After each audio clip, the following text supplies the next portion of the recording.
Hello everyone, it's Yasmin, and today I wanted to share help in a very common area of struggle we're faced with in the world of separation within family. And this is, what do we say when asked about our family? Now, if you're living with family estrangement, the separation from a family member, a very common discomfort can be when people ask about your family, or more specifically, ask about the family member you are separated from. Now, I've been there. I know how hard it is. I know the discomfort we can experience, the anxiety. I know how difficult it is to talk about something that no one else in the community seems to be talking about. And I know how hard it is to be asked questions about something you possibly can't explain. Now, these questions can come from a range of different people, from total strangers to work colleagues to friends and family. It can be questions ranging from strangers that simply ask, do you have grandchildren? Do you have brothers and sisters? To questions from people that you know and ask, how is your daughter doing? Or how are your parents doing? Or what did you all do for Christmas? Questions that can make you cringe because it includes having to share information about the separation or struggles that exist in your family. These questions can be so hard to face, and not just because they are painful areas, but also because, like we know, family struggles and separation is still not talked about openly in the community. There is also still a great stigma and negative image associated with family problems, and because of this, it can be very hard to talk about. It can cause great discomfort, and it can lead to anxiety and stress when having to share information. The other reason why I thought it was urgent to address this is to help people realise that you have nothing to hide, nothing to be ashamed of or guilty for, and certainly no reason to feel like you're damaged and have something to hide from the world. Separation within family is very common. Relationship issues between people are very common. Both are a fact of life. And I want everyone to not feel ashamed of their situation or feel discomfort about their situation. Like I said, I have experienced this myself, and I know we can overcome the discomfort, which is another reason why I want to share today. Because when we are prepared for something, we have more confidence and less anxiety and stress. Now, there are many ways we can reply to questions about family, but today I just want to open discussion, offer some suggestions and examples, and get you thinking about different ways you can face these questions so that you can be prepared as needed. I want to show some basic examples so that you can see how it's possible to react in these situations and not be fearful of running into unexpected questions about family. So the examples I give and discussion I give are to offer and that I offer are going to be a starting point for you to start thinking about how to react when asked questions about your family. So how do we handle this? Firstly, I want to stress that it all starts with your comfort level and what you are comfortable with in regards to how much you share with someone. You do not owe anyone an explanation, and you certainly are not expected to know all the answers and to be able to explain the situation and why things are the way they are. You might be in a place where you feel very overwhelmed and confused, and it's not easy to talk about what is happening. Or you might be in a place where you feel stronger and able to talk about your situation and happy to share openly. So do what feels right for you. Everyone is at different stages of estrangement and their healing journey. So do not put pressure on yourself. Share as much or as little as you are comfortable with. Secondly, how much information you share and how comfortable you feel will also depend on who you're talking to. So trust your instincts and pay attention to how comfortable you feel with different people. So let's start there and address the different types of people who may be asking you about your family. There are obviously two main groups: people we don't know, and then people we do know, such as family, friends, and members of the family. Firstly, I'm going to give examples for both types of situations and possible answers. Then afterwards, I'm going to highlight what might be some awkward moments and how we bridge these and navigate tricky conversations. So to start with, let's look at questions from strangers or people you might meet at social gatherings or in the community, people that you don't know or don't know very well. So these will obviously be general questions, asking about your family life and family members, possibly such as, do you have brothers and sisters? Where do your parents live and do you see them often? Or do you have grandchildren? Now you have two main options here, and again, they are based on your comfort level. So one option for those that don't feel comfortable sharing is that you can gloss over the personal relationship details and simply give answers based on family facts. So I'll use having a brother as an example. Something like, yes, I have a brother who is younger than me. He lives in such and such city. He is busy with his family and works in the area of. Simply share anything factual. If this is all you wish to share, then you can leave it there and ask them a question. How about you? Do you have a brother or sister? Pass the focus to their family.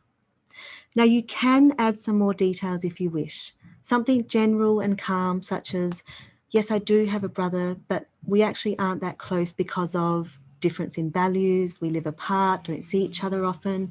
We had a disagreement. Again, anything you're comfortable with to share. Just offer general reasons for why you currently don't have a close relationship.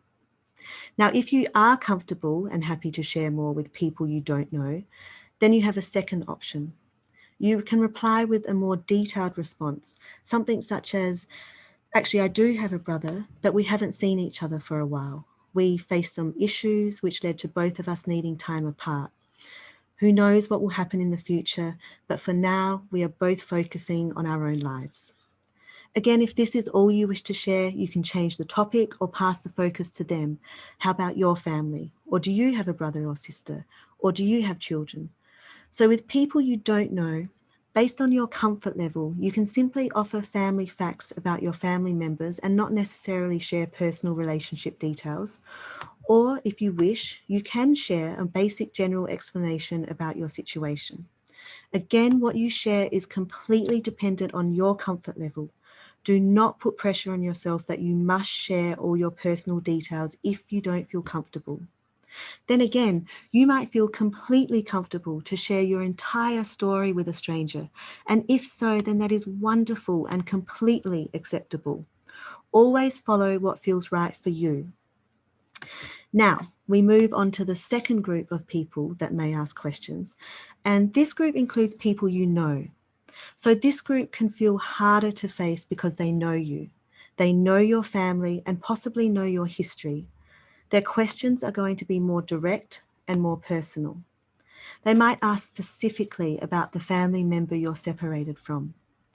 Maybe they haven't seen you for a few years and are unaware of the current separation. So their questions will be addressing a painful reality, and this can be very hard to handle and have to explain.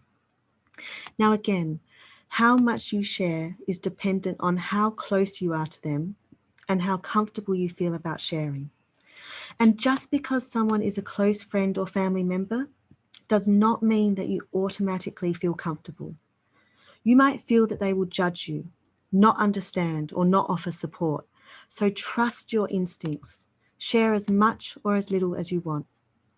Also practice self-compassion and recognize where you are on your healing journey.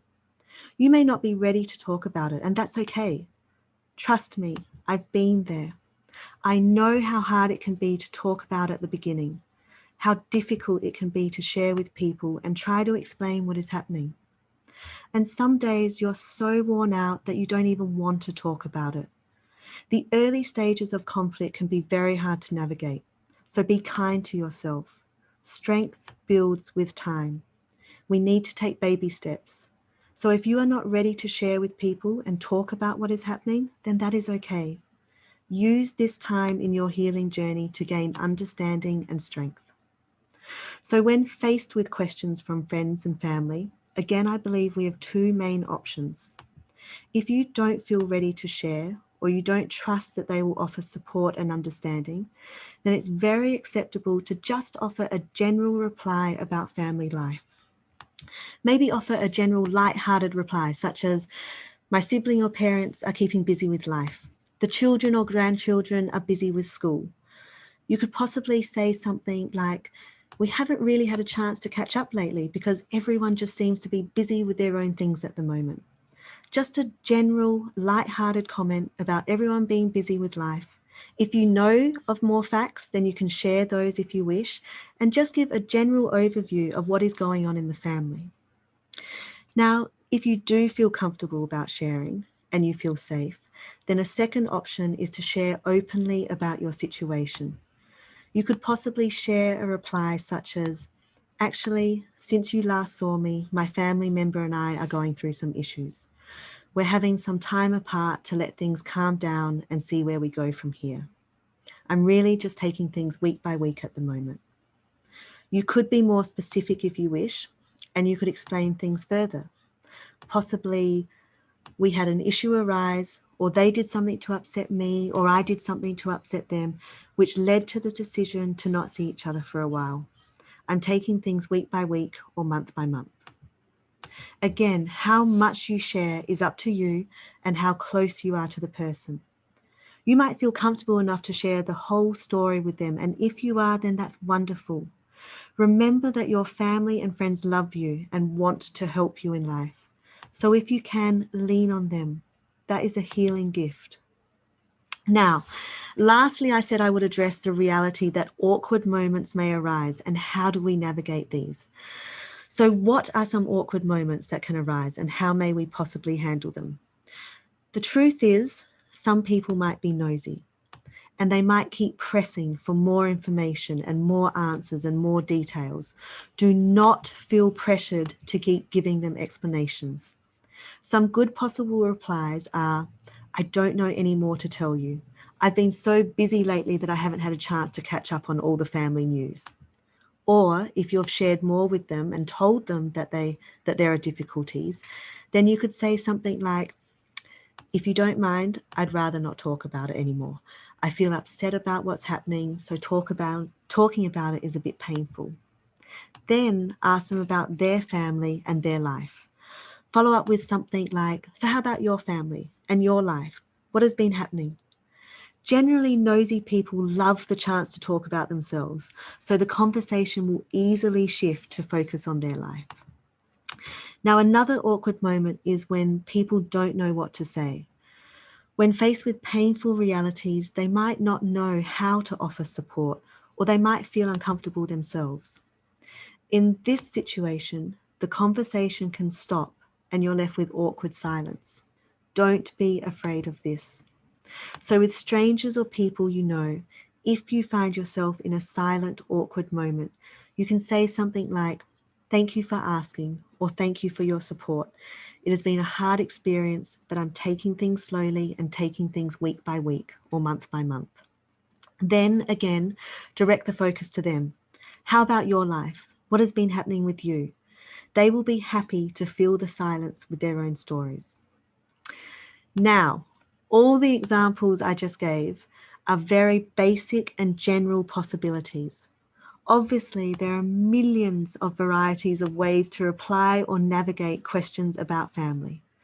But my focus today was just to get you thinking, to show you some examples so that your mind opens to the reality that we can face these situations and questions and not be scared of them. If you're worried, a good exercise to do is spend some time thinking about your own replies.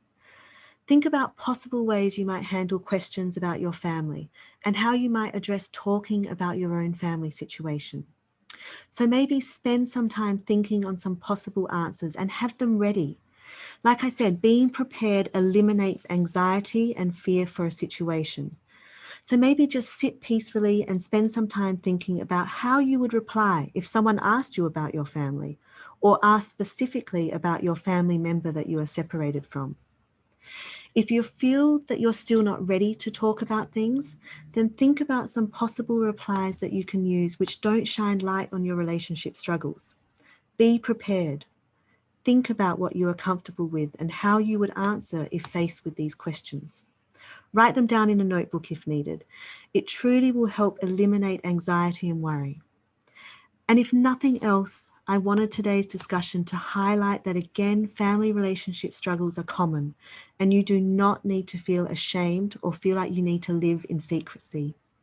As you're ready and comfortable, feel free to share your story with people without shame or guilt.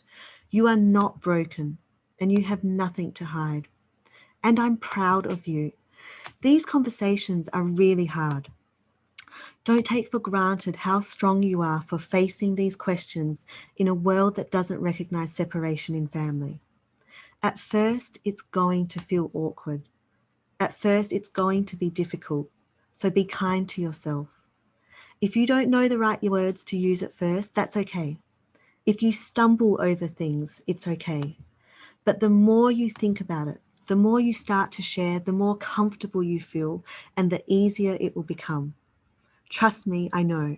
I was there. But now I'm able to breathe calmly when faced with questions, and I'm able to talk with comfort and strength. And you will too. So I see you and I'm proud of you, and you are not alone. And thank you for joining me on today's discussion. As always, I'm sending everyone love, strength, and healing, and I look forward to our next discussion.